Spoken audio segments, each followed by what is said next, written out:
Lelo population ya commune Kasavu balamuki na difficulté ya mai papi kombala a constaté que yango pona biso.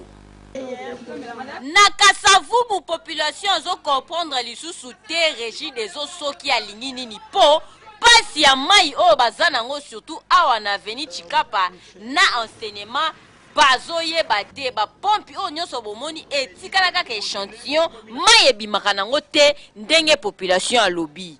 Na prix andako nazana mai, nazana électricité, nazana logement.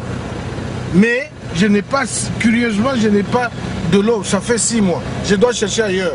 Je demande qui peut faire comprendre à mon bailleur. Mai o nezaboye, to sali 7 mois. Toza wana biso na mai te. Plus bima toza tokoza na mai te. Baba mo makama pa mi balem te na mai. Direction Éthiopie, Gambela. Babanda 2 parcelles.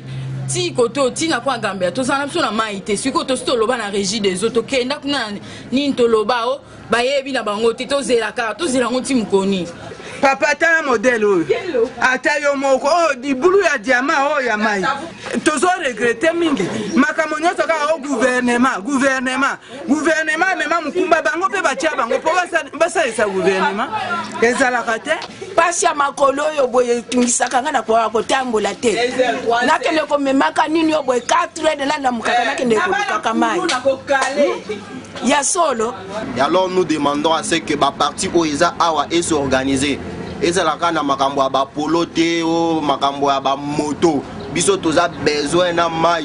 Tala makambo ya boye soki na ba fin fond ba koki ko comprendre kasi ba Kasavu bo eza na centre ville et singeli communication ezalaka baye baka mai ekokata na air nini ekozonga air nini surtout ba mama ya ba bébé bazo souffrir makasi po mai ezobima nango te.